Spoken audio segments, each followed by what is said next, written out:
and welcome to our Friday night look at India. So we've dubbed this Mumbaikars in America and an American in Mumbai. I had to ask, how do you call people who live in Mumbai? And they are Mumbaikars. So that's where that interesting phrase came from, if you were wondering where the title came from. So we've got an interesting perspective from both the American, who has married a young woman from India, and her parents who emigrated to the United States. So this program is a diverse program, but an insider's look at India. So with that, I'm going to turn it over to Kyle and let him share his slides and take us away.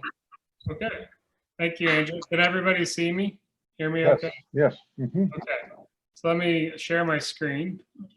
So hi, I'm Kyle Malinowski.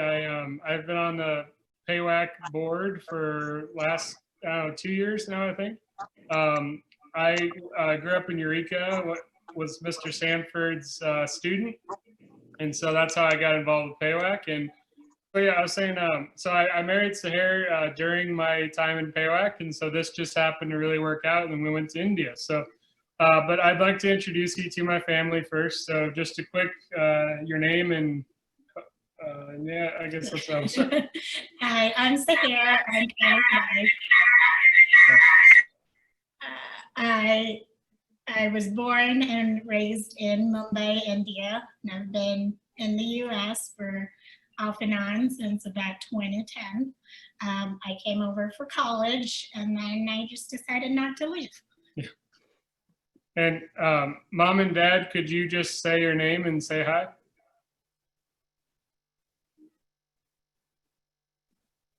Hi, I'm Tabassum. I'm Sehar's mom, and I was born in Pakistan. I got married to an Indian, and now I live in the US.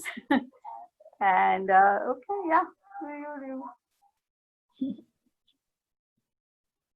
Hi, I'm Riaz, Sehar's dad, and we immigrated to US in 2018. Yeah, and we will talk more about it later. Okay. So without further ado, I'll start my slides here.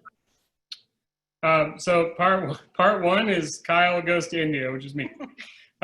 So I'll have to start off by saying this, and my mom can attest to this. The fact that I ever went to India is an amazing shock in itself. When you grow up in Eureka, Illinois, 5,000 people, you don't think about ever going to India. So amazing how it worked out that I actually did. You know, it was not as scary as I thought it would be, because Sehar really prepared me for it. I asked way too many questions. My in-laws can attest to that. But what I'd like to share with you guys today is the fact that these are some cultural things that I was shocked about, surprised about, but also there's things that I was, really relieved about, right? That even though you can be a whole continents apart, oceans apart, people are still people at their core. And I felt like I fit right into the family in a lot of ways. I think I could live with the family over there and be okay. Now, could I live in Mumbai? That's a different story. That's kind of the stuff I want to share with you guys, because that city wears you out to a level that New York City not even close. So I'll explain here. The first slide here, this is actually a picture of one of the most beautiful places in Mumbai. It's called Marine Drive. It's a massive road that has the water, coastal water. A lot of young people love to come here and just look and sit. Sehar used to skip school. She can tell her parents. It's a hangout spot for younger college students in Mumbai. We spend a lot of time there. Yeah. So our journey to Mumbai was quite long. Unfortunately, my wife is quite airsick. So that's the one downside to going on such a long plane ride. But we left out of Chicago. There was an 8-hour flight to Munich, Germany, and then another 8 hours to Mumbai. Now, if you're an American, you're ever going to India, unfortunately, you will have to arrive pretty much in the middle of the night. So we got to India about 1 in the morning, which is not ideal, but that's just kind of how the planes tend to run for some reason. So yeah, and we did get an Uber though, because Mumbai is kind of a large city, so it never sleeps.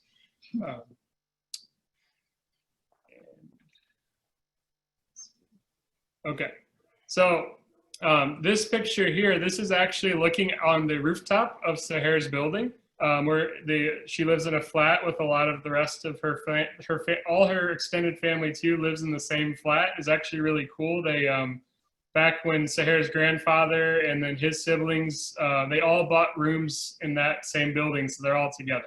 So this is on the terrace of that building. So the first section I'm going to talk about is just called Planes, Trains, and Auto Rickshaws. So if you're fans of the Planes, Trains, and Automobiles movie, that was my kind of clever allure to that movie. Auto rickshaws are by far my favorite part of my trip in Mumbai. In this street that you're seeing right now, this is actually really dead for Mumbai, as you'll see later in the photos here. And that's the middle of the night. The middle of the night. That's about the only time it's dead. This is when we arrived in Mumbai. This is the beautiful airport that greeted us. So that was the nice thing about being there at 1 in the morning. They actually just finished this in 2014. It's a beautiful architecture. I immensely enjoyed seeing it. It was actually a very easy experience getting through customs. You just kind of go up to the guy, you hand him your stuff. He asks you if you've ever been to India. And I actually had to go through myself. Sehar is a citizen, so she still gets to go through on another line. It was a little scary, but I got through. But some quick facts here about Mumbai is Mumbai is the most populated city in India with over 22 million people. English is just one of 9 or more languages you may hear. All of Sehar's family speaks English, so that was a blessing to me. They also speak Gujarati and Hindi, and Gujarati is the local dialect for Seher. For the family. For the family. Gujarati. Yeah. And they also but essentially, like, it's funny for me. They'll speak English, and then they'll have like a 30 seconds of just straight Gujarati, and I have to get it from context. We kind of speak like a mix where we switch in and out between both languages and not realize that we're doing that. Yeah. And so Kyle would be part of the conversation, and then he'd be like, wait a minute, what are we talking about?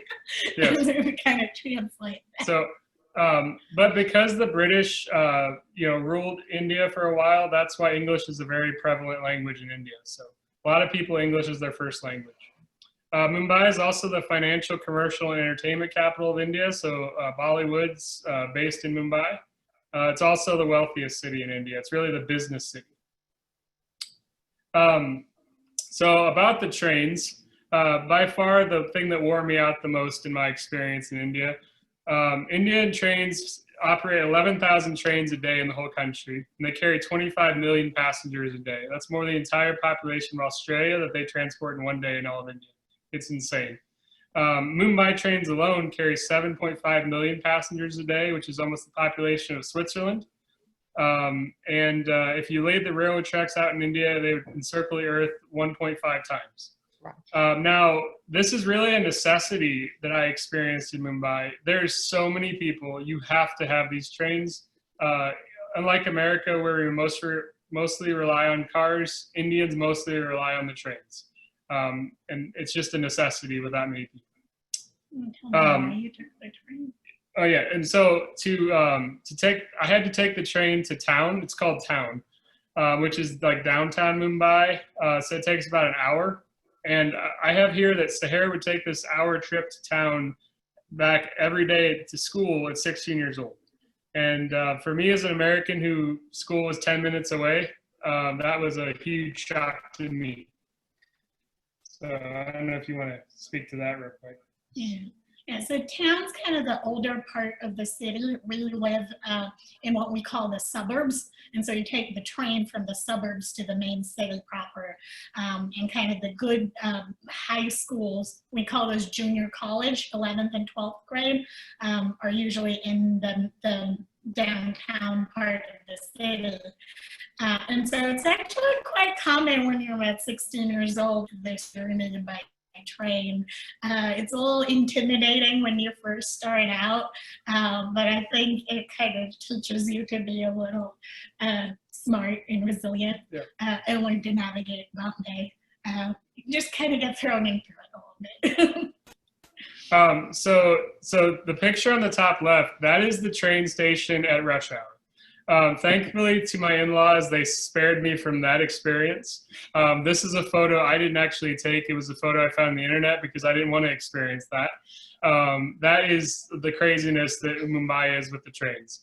My mother-in-law is on the right there in that photo. So the interesting thing about India, because the trains are so packed, women often have their own car. She rode with us this day because we wanted to stay together as a family. But if you notice, because mom's kind of short, it's the handles in this car are not designed for women. The women's car have shorter handles to hold on to. And after this photo is taken, the next stop, we completely lost mom in the picture because all the people come on and then mom was gone. So, and then the picture down on the far left, the story I couldn't wait to tell you guys about this.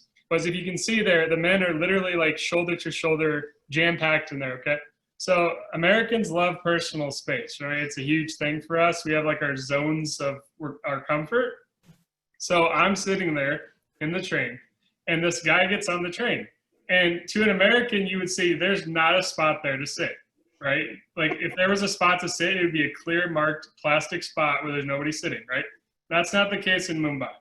The guy gets on, he taps the guy on the knee, does a point over, and the guy moves. And he squeezes in about that much space and sits there and kind of like this. And then they like either read a newspaper or they fall asleep or whatever. And you have to be totally okay with it. Like there's no like, hey, you know, to survive in Mumbai, to have the system work, you just have to be okay with your personal space is going to be violated everywhere you go. So, but sometimes conflict does break out in such enclosed spaces. But I think usually there's just a sense of like camaraderie and we're all in this together. Like the top left picture on rush hours, you can kind of see it, is that often it's hard to get in the train. So the people that are in the door will hold on to the people that are hanging on the door to make sure they don't fall out and keep them safe as they ride. Yeah. So the next time you guys ride a train in New York City or any American city, I want you to think about this picture and then we'll realize how good we have. This is actually a British-built train station called Victoria Station. Beautiful, beautiful building. We didn't get to go in it because I was tired and I was so exhausted by the train and the heat that I decided to say, no, Dad, let's just go home. So we did take a picture though of the outside. It's a very, very nice looking building. And it's still the main hub for the trains, like the local trains and the trains that go to different cities as well go through there. As I was saying, by far my favorite part of India is the auto rickshaws. And the thing about the auto rickshaws is they're not in the actual tourist area of Mumbai in town. They're in the suburbs. So if any of you ever go to Mumbai, you won't be able to ride an auto rickshaw unless you actually go to one of the villages of the suburbs. So they're quite fun. They're like really fast golf carts. I quite enjoyed them. I think my favorite experience with them though is that they don't have to take you. I found that. So when you go into an American city, right, and you're like, okay, you hail a cab, and you're like, I like to go to Sears Tower, and you know they'll be like, oh yeah, sure, get in, because they want the fare, right? Well, in Mumbai, they have to be really thoughtful about where are you going? Will I get stuck in a ton of traffic? And if I get stuck in the traffic, will that hurt my other rides that I might get? And so they'll just flat out tell you, no, I'm good. So you could literally ask all of them. They'll say, yeah, I'm not taking you there. Because where Sehar lives is a horrible intersection. And they hate going to there because it'll be stopped for like a half an hour and they won't be able to get out. So oftentimes it's a hit or miss if the rickshaws will actually take you. This here is a picture of what Mumbai traffic looks like. There are no lanes. It is literally just like this. It's not all the roads. Not all the roads, but during rush hour, it is like this. So I mean, as I say here, Mumbai is the worst traffic in the world. Drivers spend 65% more time traveling because of the high traffic, compared to 41% in Los Angeles and 36% in New York City. And you will also hear this traffic outside your house. So we were in Sehar's grandfather's brother's house in Sehar's building, and the traffic's so loud that you have to he shut his window and then it softens a little bit. And this was 7 stories high. 7 stories high. It's just nonstop traffic all night, because people have to get home. And yeah. The funny thing that I tell Kyle is that if you have to meet somebody somewhere in Mumbai, you don't tell them, oh, I'll meet you at 2 o'clock. You tell them, I'll meet you around 2 o'clock. So it's that kind of, you get there when you get there. That's what you're aiming for. Yeah. And one thing that scared me too is my mother-in-law would tell me all right, let's go, Kyle. You literally have to walk in front of cars and trust they'll stop. The road. You have to trust they'll stop, and they do stop, but it is not exactly fun. So the next thing I wanted to show you is the food I got to eat. Now, I will tell you guys that when you do go to Mumbai, I highly suggest do not eat the vendor food. Sehar showed me what they clean the stuff with. It is not hygienic. So my in-laws only took me to restaurants that they knew were good, and the food that my mom's cousin made for us. So I did not eat any kind of street food, or else I would have got sick probably. This here is called a thali. I think Sehar can explain more. Yeah, so this is kind of, part of this is the experience. So you go in the restaurant, they bring the plate and the little... they're called vatkis. The little bowls. And, they just come and they fill your plate up.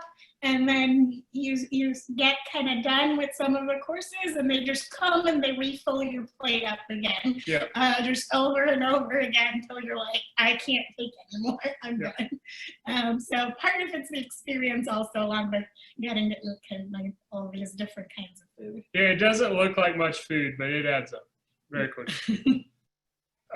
So one thing that might surprise you about Mumbai is that it does have a lot of American restaurants, actually. The pizza in the upper left is a Domino's pizza. It's a chicken tikka pizza from Domino's. So this is in the mall, very similar to American Mall looking. There's also McDonald's in India. Now, if you want to try Indian McDonald's food, you can actually do that here in the US. If you go to the corporate McDonald's in Chicago, they actually sell all the food from around the world McDonald's in that store. And so you can actually try a Maharaja Mac and what's the other one called?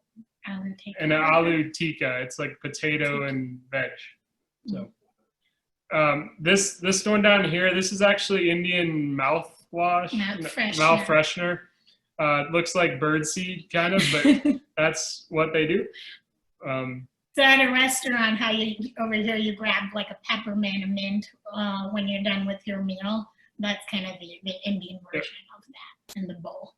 And then this is particularly interesting on the right here. This is a smoothie, and this is classified as a large smoothie. So when I got this, when they gave me my large smoothie, I was quite surprised, I must say. This would be considered like extra, extra small in the US, I think. So, and it's no sugar as well. So it was really healthy drink. This is Sehar's culture is Boris. It's a religious community in Islam, and they use a thal. It's hard to say. It's like a gigantic pizza pan, and essentially, and you have courses on it, and you eat together in a circle as a family. So when the family gets back together in India, we always have a terrace party, and then there's like a tall dinner with the whole family. So as you can see here, the pictures, everybody sits around. You just kind of you're supposed to grab with your hands and eat like this, but they let me use utensils, so it was a little more American. This is a really cool thing too for convenience. Outside Seher's house, this guy sets up illegally. So there is a sense of like capitalism in India is like just straight up free capitalism. You can just set up a little thing here, and they have to run from the cops sometimes, but the people like these people. There's fruit vendors and vegetable vendors, and even though it's illegal, it's just kind of like, yeah, you know, you do what you want. So very convenient right outside the building, all these fruits. This is the drinks that I really enjoyed in India. Sugarcane juice is like actually what it sounds like. They put sugarcane in this machine here, and it produces just straight up sugar juice. Very sugary, but also very, you know, refreshing. Chilled and refreshing in the heat of Bombay. The right side drink there is Limbu Pani. It's basically Indian lemonade. Very, very good. Highly recommend that. And then up there on the top, this is a fruit called the custard apple. Probably the thing I'm most sad about that I can't experience here in the U.S. Because I think they wouldn't survive the trip from India. I think they're just too. You're not allowed to bring fruits. Oh, from well, that's India true. That's true. Yeah, but it's basically you just rip it in half, and it's like kind of like apple pie inside. I thought they're fantastic. So I highly recommend one of those if you guys ever go to India. This here is a picture of Seher's house where she grew up. The carpet there is It's like 150 years old. Dad would be a better source. I think that carpet was there when you were a kid, right, Dad? When Dad's dad. When your dad was a kid. Yeah, so my grandfather's time, so almost 100 years now. Yeah.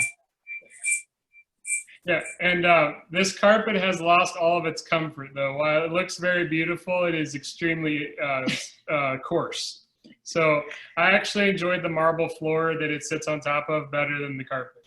But this is called a Bori sitting room. What you're seeing here, the cushions on the floor. Every Bori family has a Bori sitting room, I think. Most of them do. We have one as well now. Yeah, we have one as well at our house. So it's just kind of cushions on the floor, and you just sit there and drink chai or do whatever. You know, it's kind of a fun place to hang out. And then on Seher's hands there, that's henna. Because there's not a ton of great henna artists in America. So kind of like to make up for our wedding, Seher got professional henna done just for the heck of it when we were in India. And there you can see that's what the henna looks like when it's still fresh. It's like brown. This guy was very, very talented. And the cool thing about India is all the people come to your house to do things for you. The tailors come to your house, the laundry people come to your house, the henna person comes to your house. So it's very, service in India is. Optician came to our Optician house. come to your house. Yeah. One day. A lot of Indian families have a person who makes rotis for them, a cleaning person. Service is very cheap in India because there's so many people. But I'll tell you, for me, I got a little henna on my hands. That stuff is extremely itchy. I was a wuss. I could barely tolerate it. So Seher proved me right, or proved herself right that I couldn't handle it very much. And so that's my little bit I got on my hand there on the left. And then Seher's whole hands are covered. And that's the marble floor. So marble is actually really cheap in India too. So a lot of American families, you'd only see marble in like really wealthy people's homes. In India, it's pretty common and extremely helpful when it's hot and you can lay on the marble floor. Our houses tend to be more like permanent. Also, Yeah. everything's brick and marble and concrete, not drywall.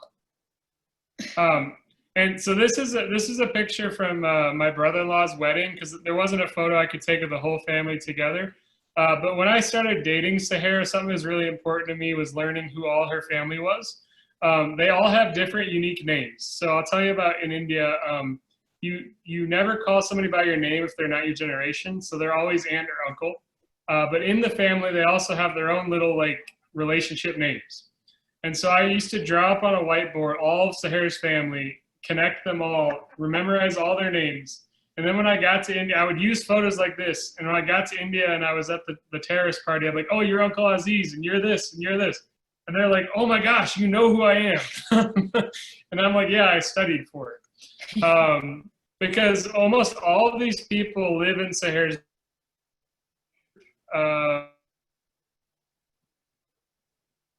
Oh, Kyle, you froze.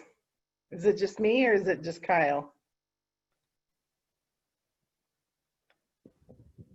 And they all give me refreshments. There you go. It was like an oh no, my internet. No, you're okay now. Okay, so it was about an hour and a half of just me getting filled with dessert after dessert after dessert, because it's rude to not accept the food. So I would get ice cream, chocolate, lemonade. So it's kind of custom whenever, and even when any of us go home from America to Bombay, we go stop by and meet everybody in the apartment building, Yeah. all of the family. Be like, hey, we're here. How are you doing? So to me, like culturally, that was the coolest thing that I would like to have here that I don't think we have in America, which is oftentimes our family is very spread out. It was very, very cool, I thought, to literally just go from each floor and I could see a different part of the family, or, you know, if somebody's sleeping or whatever, you can just go hang out at somebody else's house. It's a very cool experience that Sehar got to grow up with. And then the last part for me is, you know, I got to go, I never thought I'd actually get to go to India because my in-laws actually had to go back. And so they just offered us to go and it worked out.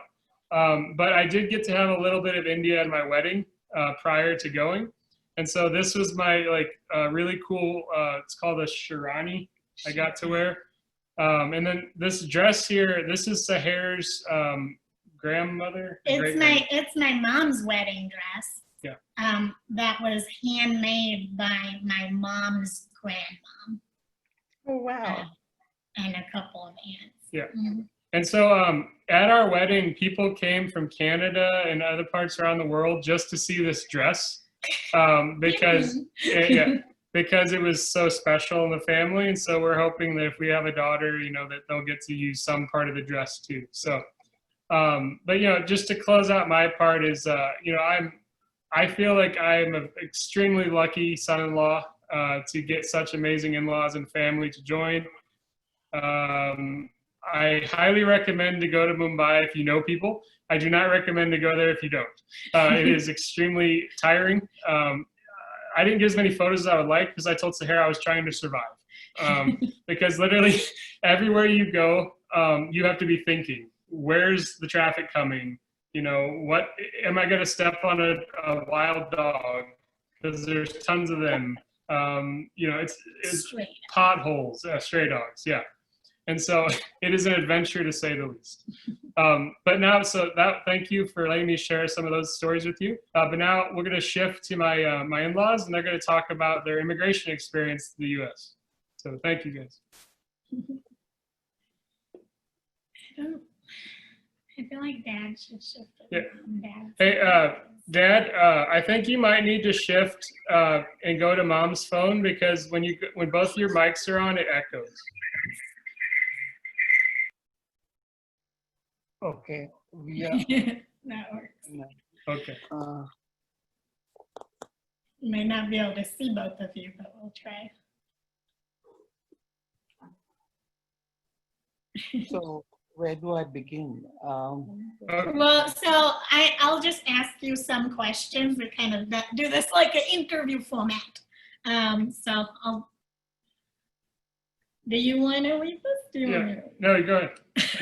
Okay, so just to start with, do you want to tell us a little bit? I know you kind of said already who you are and how long you've been here, but just maybe a little bit more about yourselves, who you are, what you do, and maybe a little bit about what family and home life was like Oh, back home. and I have to say one thing real quick, guys. You may notice Sahara's brain does something very funny. She sounds American when it's convenient for her, logical for her to sound American. And now because she's talking to her parents, she might sound Indian. And she has no control of this whatsoever. So when she's around me, she sounds Indian none of the time. So it's very funny. We're excited to know how she's going to talk to our baby. We have no idea. So, All right, go ahead, Mom, Mama. go ahead. Okay, so I have lived all my life in Bombay, and just to help you understand, how closely bonded we were with family. My father has lived all his life with his father, and I lived all my life with my father. And not only that, like my father's brothers and his families and sisters and his family also lived in the same house. So it was like a pretty big house. We were like 15 people in the same house, lived for so many years together. And so we were very close because, I grew up with my cousins in the same house. And when we even the family grew bigger, then we moved into separate houses, but all in the same building. So we didn't want to really separate, but it was obviously physically not possible to all live in one home.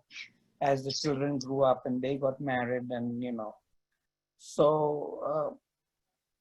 And my brother immigrated when he was like 15. He came to study to I'm sorry, maybe 20. No. Yeah, and he came to study here, and then he eventually immigrated. 17. So it was like at that point, I did feel like, it was like, I always wished that a family would be together again, my parents and my brother and myself, but that didn't happen. And then when my children immigrated, they came to study here. And at some point, I realized that they wouldn't come back.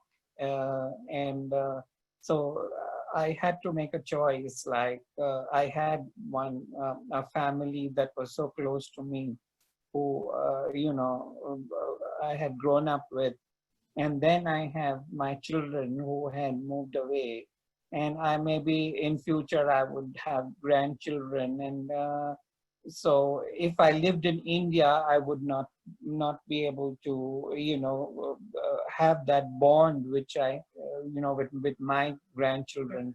Or in fact, even my children would, I would see them maybe after every few years. And, that's something which I couldn't, Tabassum and I, we both jointly decided that, yeah, we will need to sort of immigrate. Obviously, time when this, the application was made by my brother, that was... You're like skipping ahead. We're getting there. Mama, do you want to kind of add something about your family life growing up or your transition to Bombay? Okay, so I was born in Pakistan, in Karachi, and I was born in a very small family. We were just like two sisters, and but because of the because of the Boris, as you say, Bori, the cultural similarities of people living in India and Pakistan. So actually a fun fact is my parents were born in Mumbai, and they migrated to Pakistan when the country was divided in 1947. And then I so there was some family in India.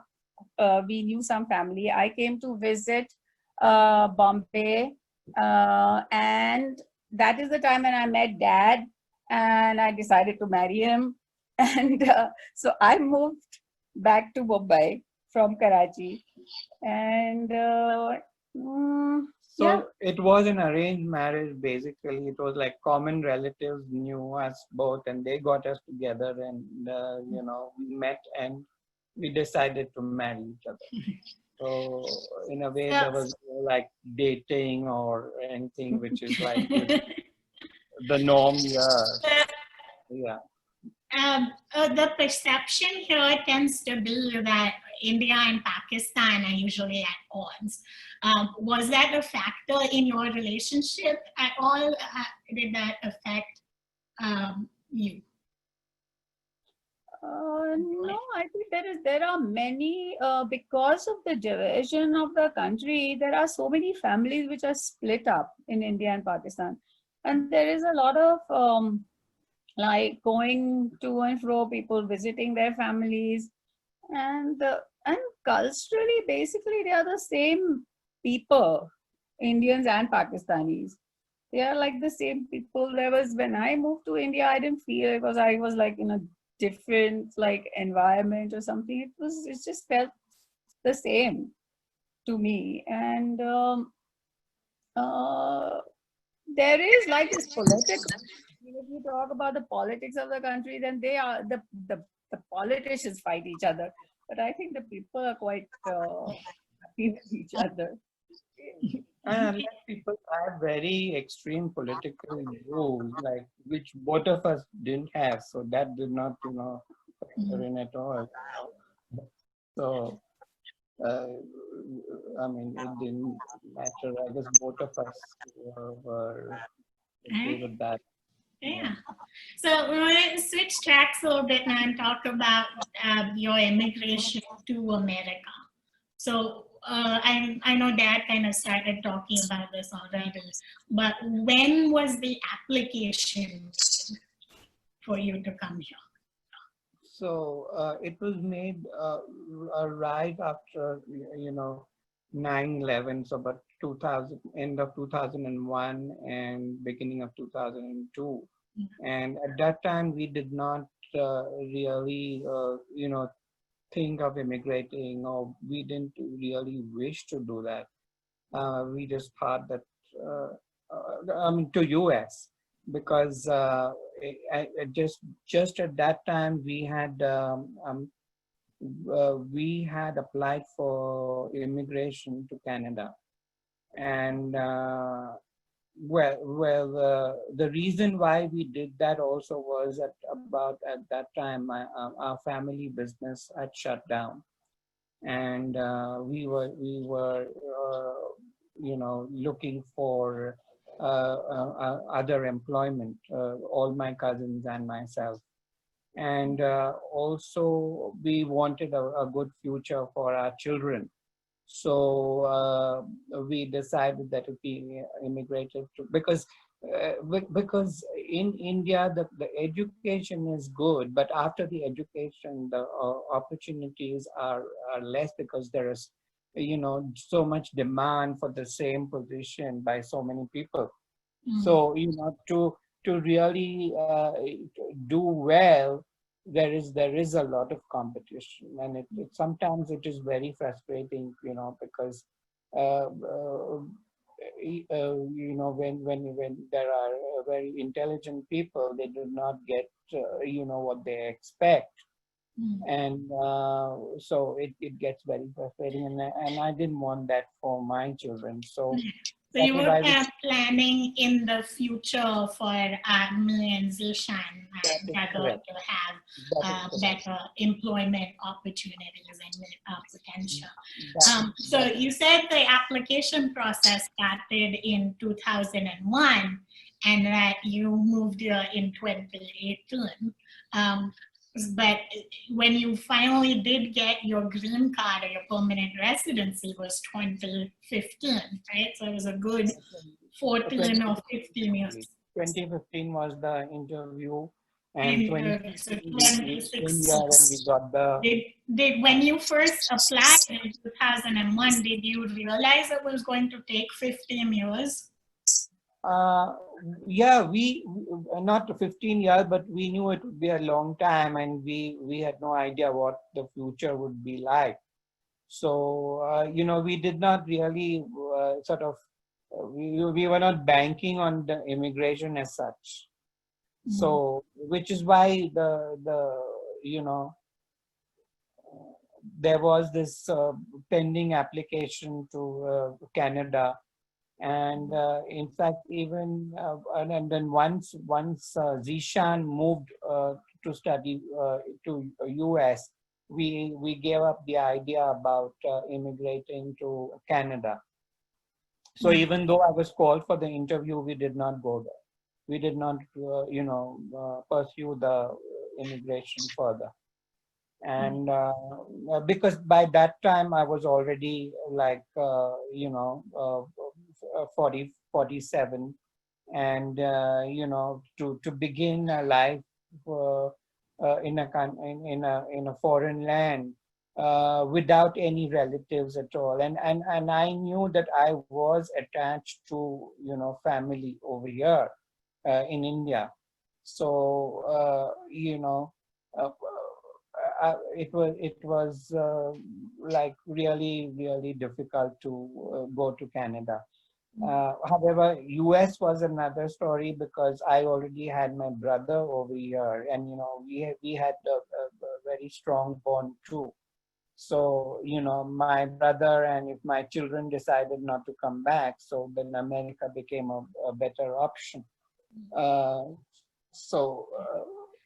In any case, it did not materialize till 2016. And so over the years, there was a lot of paperwork and money and all of that involved. That's correct. So there was a lot of paperwork and,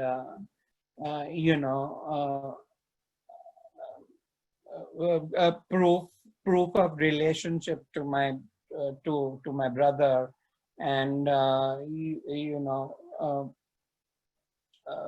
getting all the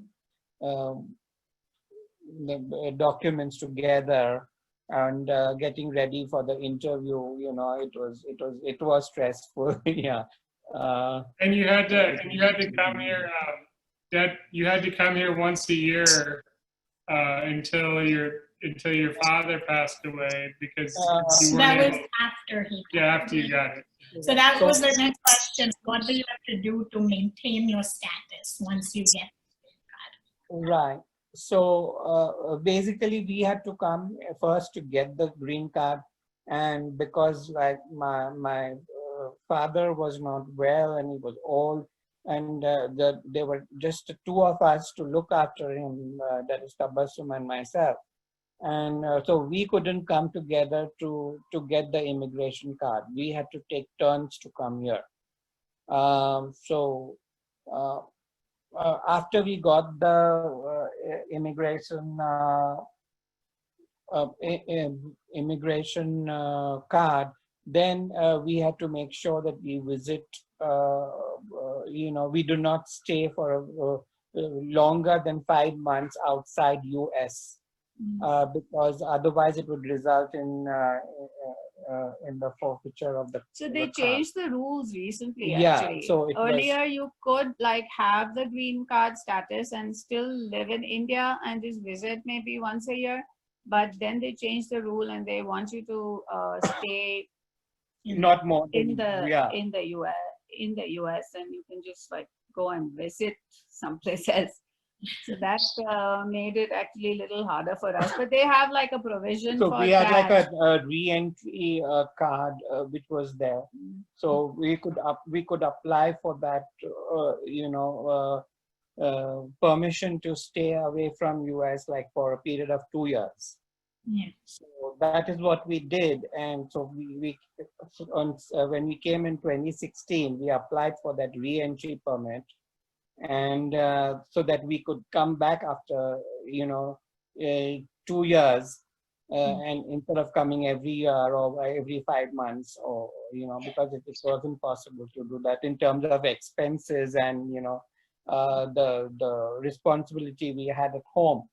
So that was basically because my father-in-law was still alive, so we could not leave him alone and come and stay here. So we had to figure out what we had to do so that we could be with him. So we could move to the US only after he passed away. That is very good. So just to kind of, for people that might not know what the green card is versus citizenship, most of the audience might know this, but when you first immigrate, you get an immigrant visa, which is the green card, which it gives you a lot of the rights for being citizens, except you can't vote. I think that's the main thing, and that you have to do certain things to maintain your status, like stay in the country, so you can't be like an expat and live somewhere else. If you're on a green card, you have to stay there. Like mom and dad were saying, they had to apply for special paperwork in order to be able to stay in India longer to take care of my grandpa. You also have to renew your green card every 10 years. If you don't apply for citizenship, so that requires additional paperwork. I'm not sure if it requires another interview. All immigration, all visas required an interview. So even if you want to get a tourist visa to come to America, you have to be interviewed by the US consulate before they give you the visa. But definitely the immigration process involves interviews as well. After 5 years of having the green card, you become eligible to apply for citizenship, which again involves more paperwork, filing fees, taking the test, etc., before you can get naturalized. India does not have dual immigration. And so when we do become citizens, we would be required to give up our Indian citizenship in order to be US citizens.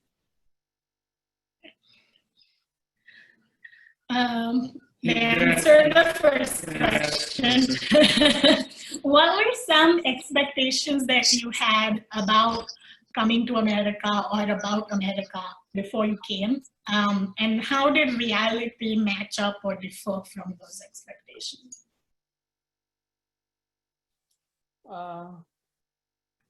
I think we came with open eyes, in a way, because we had visited America before, so we knew what it was like.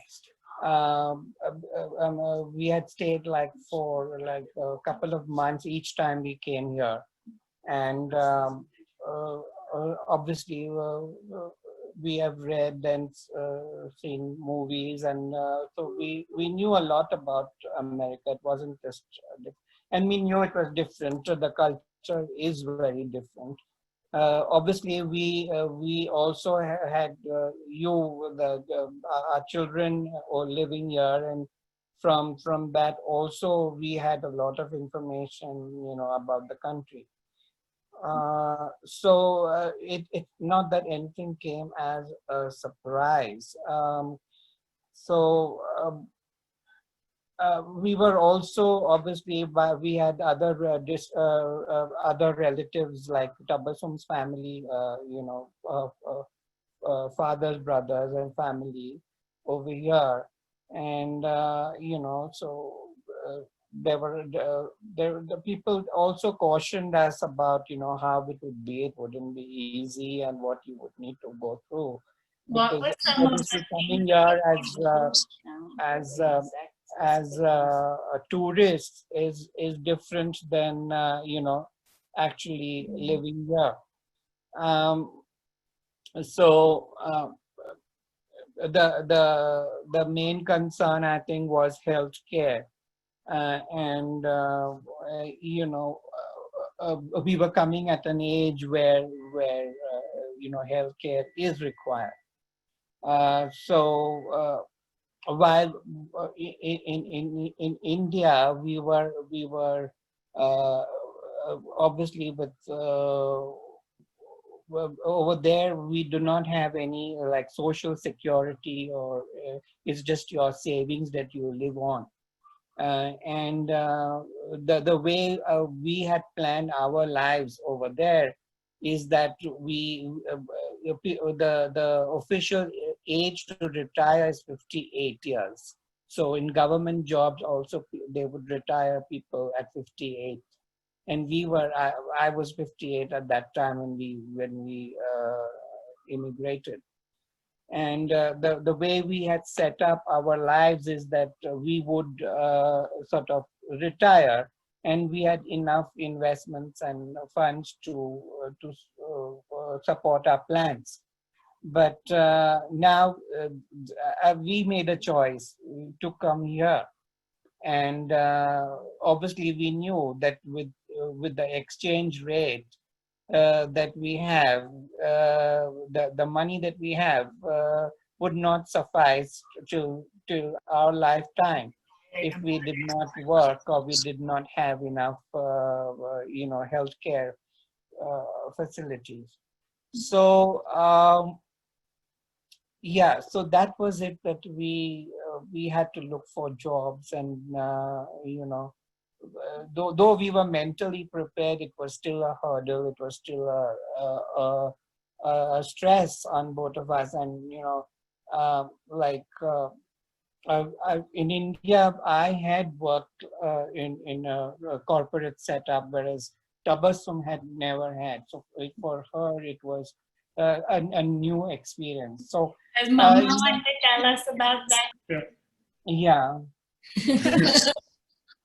So yeah, I was just saying, I joke to people that I have changed 3 countries and 3 professions. So in Pakistan, I studied to be a dentist, and so I finished I got my degree, and I got married at that time. So when I came to India, then they would not let me legally practice in India as a dentist. And I tried many options, but it was not possible. By the time I had kids and I had like responsibilities at home, I became basically a homemaker, and I was not working until the kids grew up. And then once like Sehar moved out and came to the US to study, then I decided I needed something to do. So I did a yoga course, and I got a yoga teacher's training. And I taught yoga for 7 years in Mumbai. And now I'm in the US, and the yoga as a profession is not really, it's not very lucrative. I cannot work full-time as a yoga teacher in the US. So presently I'm working as a preschool teacher. So that's my 3rd profession, as a preschool teacher. So one of the big adjustments you guys have had to make was, finding new jobs and new careers, in the middle of your lives. I'd never given a job interview before. Never. Because I was teaching yoga in the institute itself where I studied, and then I had a private students coming home.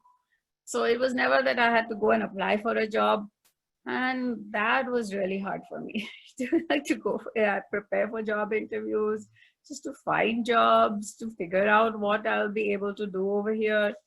And that was really tough. It's not easy to move jobs also. Like sometimes I think, okay, I'm not very happy with my job, but it's not easy at this age to change jobs also. So that's one big challenge that we face. So I think that there was a lot of new things that we had to adapt to, because obviously we were coming to a new country. The culture was very different, What were some of those things? Yeah, I guess, well, let's start something very, very small. Like in India, you don't talk to strangers. If you say hello to a stranger, you are misunderstood. That you are being over friendly. Whereas over here, it is polite to say hello to or greet a stranger. Uh, and so in fact we do like that, because then you are nice to strangers and then strangers are nice to you. So instead of like in India, we are just ignoring everybody who's there on the road. You just go about doing your work. And so that was a good change, in fact, for us. And we like obviously we away from the crowd. It the less noise and all that is something that we did like. But obviously the closeness that we have with people there, the friends, the family, all that is what we miss. And so there was even like the homes, we have lived for decades in the same house, and we are so used to our things, our bed, our bathroom, and these small things in life. But so over here, after coming here, we changed, like I've changed 3 houses in a matter of like 2 years, and so getting accustomed to this new way of life in a way. So that was Even the driving, difficult part. driving was a hard thing. Yeah. I have driven a car since I was 18 years old, and suddenly we didn't have a car immediately. And even when we decided to buy a car, I had to take like driving lessons, because this is the other side of the road. We drive on the left in India, and in the US, the traffic is on the right. So it takes like little adjustment and little practice to understand how to drive on the other side of the road, because your instincts are like, sometimes when I would drive, the indicator is on the left, right? The indicator, where the turn indicator, and I would instinctively use my right hand to do, because that is on the right in India, and then the wipers would come on. So that was like, instinctively what we are used to, that we had to sort of change things and adapt ourselves to that. So, Another thing was the climate. We were never used to the snow, and I'd to never go seen to snow. work and in the snow, it was very difficult. Like I would wear, the first winter I have worn like 8 layers of clothing, and I was still freezing, So that was I think a very difficult part. Angela, I know I think they had a lot of what we asked here on the screen. So I didn't know if you wanted to do some questions. I know we only said we'd go about 15 minutes over, I think. Okay. I do. Yeah, just a few questions. Do you want to quit sharing your screen, Yeah. Kyle? Yep. And then I'll take a look here. So first, comments. A few people have written in that they've enjoyed this presentation. Barbara mentions that she was in Mumbai just in March this year, and she got home just before everything shut down. So a question I would have for your parents, Sehar, one of the things that you had on the slide was things that they miss about India. What kinds of things do you miss about India that you can't find in the United States? I miss the food. Yeah. I miss The food? Yeah, the food is something that we miss. Yeah. Even in restaurants here, you can't get the same kind of flavor.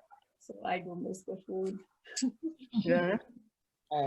And I think the familiarity, of the places that we were going to, the gatherings with our friends and family, Yeah, so there were some childhood friends which we have to had to leave behind. So that was a I little hard guess for those us. are the difficult one.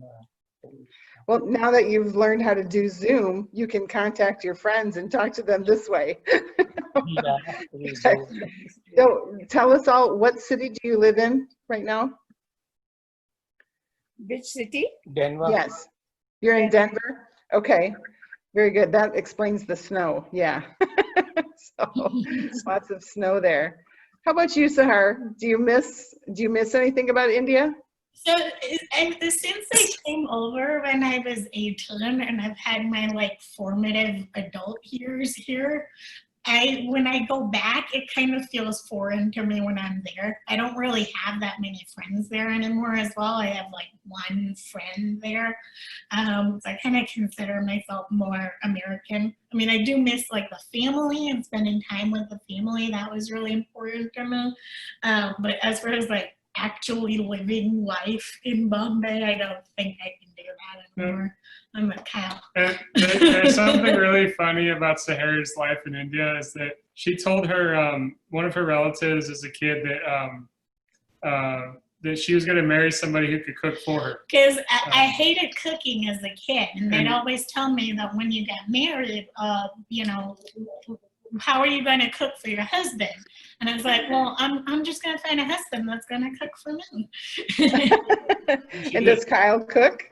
Yep. There you go. Good. Kathy writes in the chat that I enjoyed this presentation because it brought back memories of my time in an Indian family and living in Mumbai in 95 and 96. Also, my best friend in America is Bori Muslim from Mumbai. So nice tight circle we've got. That's very good.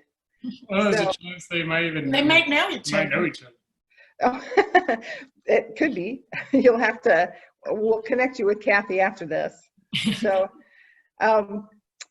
Kyle, what was one of the biggest challenges you faced in making a relationship work with an international person? Oh, I think just understanding that my challenges and my thoughts are not going to be Sehar's thoughts because our perspectives are just insanely different. I mean, I grew up in a very, very different environment than Sehar did. I'm not immigrant. I'm not a brown person. So it's just I think the hardest thing is constantly trying to understand her perspective on issues about how it's going to be different than mine.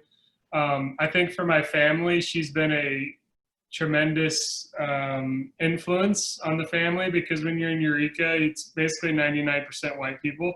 Not that there's anything wrong with that, but it's you just don't get a lot of opportunities to meet other people, when you don't travel much. And so to have Sehar come into our family, it's I think it's made my parents a lot more adventurous, and they ask questions, you get to know. And my in-laws actually came to America a week before Sehar and I's wedding. So that was the first time I actually got to meet them in person, was a week before our actual wedding. So that was an interesting thing. Usually you get to meet parents in America long before your wedding. But I was on Skype with them before that. But, that's good. But no, it's been actually tremendously easy, Angela, amazingly. They're great people, so. Well, let me turn it around and put the spotlight on your in-laws. Did you guys like Kyle from the beginning? No, just kidding. Yeah. Did he have to grow on you? You're mute.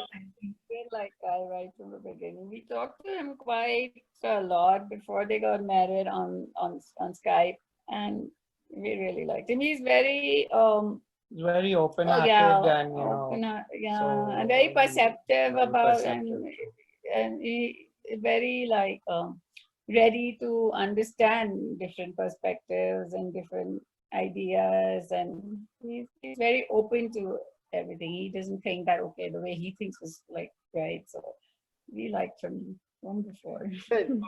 Well, something interesting too, Angela. Zishan is sticking his head in there. You can say hi, Zishan. Yeah. But this is Sarah's brother. But his birth is actually American too, McKinley. So both Oh, okay. Sehar and Zishan both married Americans. Very good. So do you have advice for Kyle for helping him to be the kind of father you want him to be to your daughter's child, to your grandbaby? Well, no, I would like the child to grow up the way they want the child to grow up, both of them. So I guess, I mean, that's the way it has always been with me, leaving choices to my children. I would let them know what is,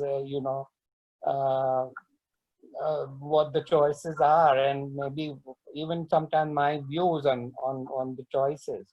But eventually it is their choice with what they want to do and how they want to, live their lives. Okay. Tabasum, are you okay with that too? Yeah, I'm okay with that, but I would like yeah, Seher and Kyle to teach them some our cultural things, like Boris, like how we would, I mean, how we talk or how we eat or how we, our way of life also, that, it's because sometimes things are different. Girls might have grown up differently, and also they have to find like a medium in between, like how Seher grew up and how I grew up. And I would like my grandbaby to have like some cultural awareness and knowledge. The most difficult thing, Angela, is going to be learning the language, because without Sahara can speak it, but she's not able to teach it. So that's going to be the most hard part with distance from mom and dad. Yeah. Well, they say that if you just plain talk, so Kyle, if you speak to the child in English and Sahara, you speak to the child in Gujarati or Hindi, at all times, the child will be bilingual. Of course, you won't be able to talk to each other though. So, Angela, I wanted to sneak this in. One of my favorite things culturally that I've learned is Mom and Sahar kind of teach me words, or I'll listen. Mom will say a word. I'll be like, "What does that mean?" And she'll tell me. And the word that I'll give you, I'll give the Americans on the call 2 words that I have found to be extremely helpful to describe things. The first one is called cello. C, like I think it's C, like cello, right? Cello. Cello. So cello means let's go. Like, so cello. And you say, and so you go. The other one is bakera. So Sahara has ruined me because of the word bakera. Okay, bakera basically means stuff, a bunch of like kind of useless stuff, right? Just a bunch of things in the way. And so, since I'm a museum person, like a history person, I have a bunch of things. And I think Mr. Sanford can attest to that. I've seen his house. He has a bunch of things. So Kyle likes to collect a lot of bakera. Yeah. Much to my chagrin. And so now that I know that word, it's actually made it more difficult for me to buy useless things, because Sahar calls it bakera and then it like loses its value in my head. So there you go. So if your kids' rooms are a bunch of full of stuff, their room is full of bakera. So You can the word tell for them to put away the Good. Yeah. We've got a question from the chat here. Is India and Prime Minister Modi alarmed over China's recent incursion into India and Bhutan? What steps are being taken to limit such activity on the Chinese part? Go a little politics for a twist here. Zishan might be better. Yeah. Resource. Are you worried about China? Well, I must be very tentative in speaking for the Prime Minister of India, but you know, it's definitely it is definitely alarming what's happening in China and what's happening on the borders of China and India, and I think that the Prime Minister and the government are alarmed by it. but they're trying not to. They're trying to limit and deal with it in as measured a manner as they can, because I think that no one in India wants a war, even though the news channels are rather jingoistic and very much aggressively spreading anti-Chinese propaganda, which sadly affects people that are Chinese in India or look Chinese in India. There's a kind of racism against them that affects them. But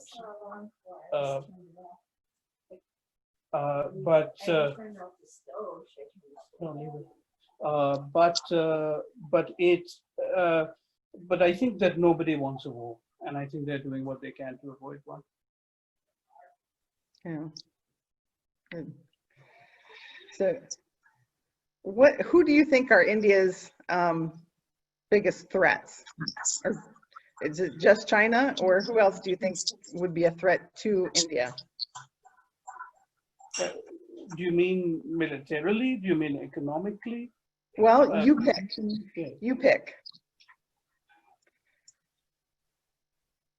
Do you think go with economically first? But I mean, I would resist thinking about the politics in this way, ultimately through conflict. I would rather, in a way, focus on whom can India cooperate with, whom can India improve relations with to produce favorable trade conditions, favorable economic policies, and good cultural relationships, and bolster good cultural relationships among people in other countries. And I think they can certainly strengthen those relationships with Nepal. I think they really ought to strengthen those relationships with Pakistan. There is rich cultural exchange with Pakistan, and they can continue doing that rather than perhaps some of the more warlike jingoistic politics that persist just now in the media. I think some of that could be toned down. I hope it will. Interesting. Good. Does anybody else have any last questions for our friends? They have given a great deal to us to think about, from culture to interpersonal relationships, and now to politics. Thank you. Anybody else? Well, do you guys have any last minute comments you'd like to make? No. I would just appreciate the chance to share our family with everybody. It's a special family. I think we all enjoyed sharing tonight with you. Very good. I would just like to thank you all for listening to us, and it was quite a pleasure to tell you all our experiences. Thank you. Yeah, it was nice talking to everybody, and yeah, thank you so much. Yeah, everybody's clapping. So, Yeah. so will you be coming to Eureka for the birth of your grandchild? I hope so. I hope coronavirus doesn't stop us. Yeah, no kidding. Yeah. Well, if you do, you should let us know. There's some good Indian restaurants. We'll take you out.